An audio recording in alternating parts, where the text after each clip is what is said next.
हमारे साथ हैं गाजियाबाद के एडवोकेट और पर्यावरणविद श्री प्रवीण कुमार जी। प्रवीण कुमार जी, आपने देखा है पेड़ की दुर्दशा और पिछले 1 घंटे से आप हमारे साथ हैं जी। और आपने वन विभाग के अधिकारियों का भी इंटरव्यू देखा है और आकाश वशिष्ठ और रुचिन मेहरा की भी आपने बात सुनी है। तो पूरा ये खेल आपको क्या नज़र आता है? प्रशांत जी, मैं इस पेड़ को पिछले 40 साल से जो है देख रहा हूँ यहाँ पे जी। और इस पेड़ की जो अवस्थिति है, इसकी जो लोकेशन है जी। वो इस तरह से है कि वो ना तो आपका हापुड़ रोड के ट्रैफिक को इसने आज तक बाधित किया है जी। ना ही आपका आसपास के किसी घर को ये जो है प्रभावित कर रहा था, उसको कोई व्यवधान ये जो है कारित कर रहा था जी। तो मैं हैरान हूँ कि ये जो है पेड़ को किस तरह से जो है आपका काटने का प्रयास किया गया है। और जैसा कि अभी थोड़ी देर से मैं सुन रहा हूँ कि इसको काटने की परमिशन जो है डीएफओ ऑफिस के द्वारा ग्रांट की गई है, तो मैं हैरान हूँ कि इस इतने हेल्दी पेड़ को, इतने स्वस्थ पेड़ को काटने की परमिशन डीएफओ ऑफिस से किन आधारों पे ग्रांट कर दी गई है। जब आपका गाजियाबाद हमारा शहर दुनिया का सबसे प्रदूषित शहर जो है आपका माना जा रहा है, यहाँ का एयर क्वालिटी इंडेक्स जो है 400 के पार चल रहा है, वैसी स्थिति में एक इतने बड़े पेड़ को जो आपका ऑक्सीजन जनरेशन का एक बड़ा स्रोत है, जो हमारे वायुमंडल की गुणवत्ता को बनाए रखने में जिसकी एक अहम भूमिका है, उसको किस तरह से जो है आपका डीएफओ और वन विभाग के कर्मचारियों ने जो है उसको काटने की परमिशन दी है, मैं इस बात पे यकीन नहीं कर पा रहा हूँ। मेरी राय में इस परमिशन को देने वाले जो कर्मचारी हैं, अधिकारी हैं, संबंधित अधिकारी हैं, वो निश्चित रूप से नाकाबिल लोग हैं, वो निश्चित रूप से लापरवाह लोग हैं, वो निश्चित रूप से भ्रष्टाचार में लिप्त लोग हैं। ऐसे लोगों को 1 मिनट के लिए भी पद पर रहने का कोई नैतिक और संवैधानिक अधिकार नहीं है। प्रवीण जी, आप तालाबों के लिए भी बात करते हैं, समय समय पर आवाज़ उठाते हैं और आप देखते हैं कि तालाब जो 6000 गज के हैं वो पटते 3000 गज के रह गए या पूरा तालाब ख़त्म हो गया है। हम देखते हैं कि ग्रीन बेल्ट पे कुछ ना कुछ बन गया है, स्ट्रक्चर बन गया है या ग्रीन बेल्ट पे कोई स्कूल कॉलेजेस वगैरह कोई खड़ा हो गया है। इस तरह की बड़ी बड़ी ग्रीन बेल्ट पे, फॉरेस्ट पे, तालाबों पे, झीलों पे, जो भी पर्यावरण से संबंधित बॉडीज़ हैं, जो पर्यावरण को एक सुरक्षा प्रदान करती है, आधार प्रदान करती है, उस पर कुठाराघात हो रहा है। और अब हम ये देख रहे हैं कि ये पेड़ एक अपना जीवन जी रहा था और जीवन बांट रहा था सबके साथ, अब बिना किसी को कष्ट दिए। उस स्थिति में ये किस मानसिकता की तरफ दर्शाता है और इस मानसिकता को किस तरह से रोका जाए? निश्चित रूप से ये एक बहुत ही स्वस्थ पेड़ था, बड़ा पेड़ था और पर्यावरण की दृष्टि से इसका जो वैल्यूएशन है, एक जो आम आदमी की तरह नज़रिए से जो वैल्यूएशन होता है कि भाई इसकी लकड़ी की वैल्यूएशन इतनी होगी, इस नज़रिए से इस पेड़ की और किसी भी पेड़ की वैल्यूएशन को नहीं देखा जाना चाहिए।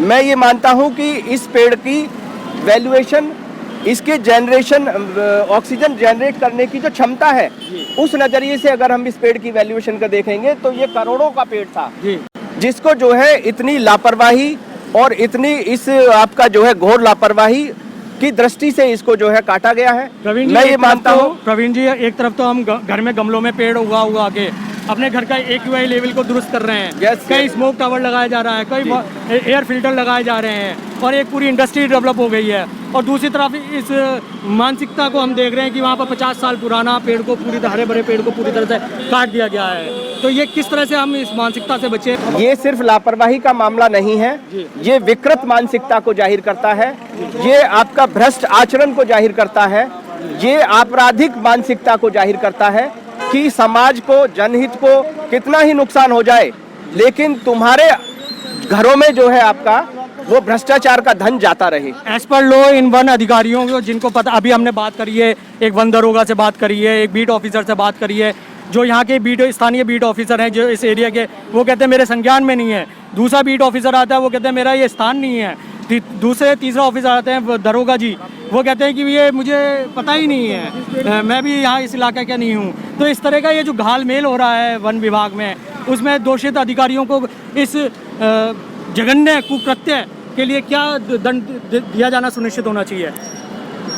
वन विभाग के यहाँ 3 कर्मचारी जो है मौके पर आए और जैसा कि उन्होंने कहा, एक ने कहा कि बीट अधिकारी ने कि मेरे संज्ञान में नहीं है इस पेड़ का काटा जाना, दो ने ये कहा कि संजय कुमार ने, ये दरोगा ने ये कहा कि ये मेरा क्षेत्र नहीं है। जी मैं ये कह रहा हूँ कि हर स्थिति में जी ये जो है आपका इनके दायित्व को से जो बचने का आपका एक तरीका होता है उसको जाहिर कर रहा है। जी तुम्हारे संज्ञान में नहीं आया, ये भी तुम्हारी निकम्मेपन को जाहिर करता है। तुम्हारा क्षेत्र नहीं है तो भी कोई तो इसके लिए जिम्मेदार होगा।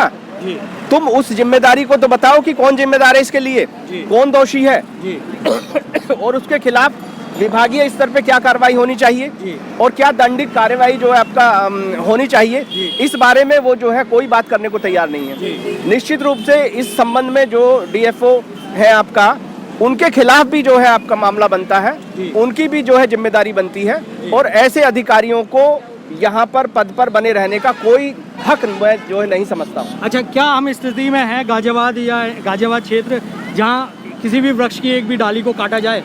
बिल्कुल नहीं। गाजियाबाद जब आपका दुनिया का सबसे प्रदूषित शहरों में इसकी गिनती हो रही है, जहां सांस जो है लेना आपका दूभर हो रहा है, वहां आपका एक भी छोटे पौधे को भी आपका नुकसान पहुंचाना वो जघन्य अपराध है और वो अक्षम्य नहीं है। किसी भी तरीके से उसको जो है माफ नहीं किया जा सकता है। तो देखिए साथियों, ये है पेड़, पीछे आप पेड़ देख रहे होंगे, पूरा सा हरा भरा ये पेड़ था और इसकी जब हमने वन अधिकारी से पूछा क्या ये ट्रिमिंग करी गई है, बोले नहीं, ये ट्रिमिंग का करने का भी तरीका ये नहीं है। ट्रिमिंग भी मैंने कहा कि रीप्लांट करा जाएगा, बोले रीप्लांट का भी हमें पता नहीं है।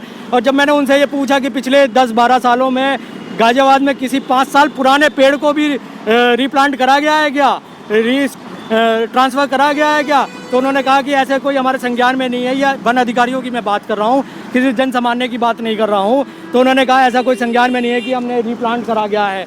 तो प्रश्न ये उठता है कि 50 साल पुराना बड़ का पेड़ जिसकी जड़ें दूर दूर तक फैली होती है और बहुत गहराइयों में गई होती हैं, ये कहा जाता है बड़े बुजुर्गों के द्वारा कि बड़ पीपल का पेड़ ऐसे पेड़ हैं जो प्रलय आने पे भी नष्ट नहीं होते हैं। उनकी पूजनीय तो हैं, जो प्रलय आने पे भी, मतलब लीजिए पूरा तहस नहस हो जाए, धरती इधर से उधर हो जाए, लेकिन पेड़ पीपल का और बड़ का पेड़ उसकी जड़ें इतनी गहराइयों में होती हैं कि वो तहस नहस नहीं होता। उसको ये किस तरह से रिप्लांट करते, ये भी इनके संज्ञान में ही है। जब मैंने इनसे ये पूछा कि आपके पास कोई ऐसी टेक्नोलॉजी है रिप्लांट करने की या कोई ऐसा अध्ययन है, तो उसका भी इनके पास कोई उचित उत्तर नहीं था। और ये मूलतः अपने उत्तरों से, प्रश्नों के उत्तर जवाब देने से बचते रहे और इधर उधर भागते रहे और अपनी जिम्मेदारियों को एक दूसरे पे थोपते रहे। ये है उन अधिकारियों की, उस विभाग की सच्चाई जो कहता है कि वृक्ष लगाएं, पेड़ लगाएं, जीवन बचाएं, और जो एक दावा करता है कि उसने हर साल इतने करोड़ पेड़ लगाए हैं या इतने करोड़ पेड़ बचाए हैं, और जो दावा करता है कि वो शहर का पर्यावरण को बचाएगा, जिसको हमने जिम्मेदारी दे रखी है कि वो हमारे फेफड़ों की देखभाल रखेंगे, वो हमारी ऑक्सीजन की देखभाल रखेंगे, या वो हमारे जल जंगल जमीन जैसे प्राकृतिक संसाधनों को बचाएंगे।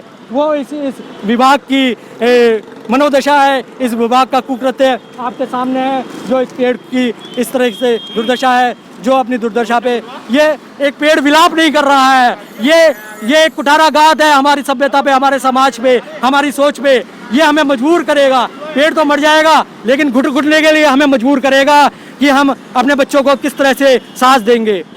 जय हरनंदी का हिंद पत्रिका से प्रशांत वत्स, जय हिंद, जय भारत।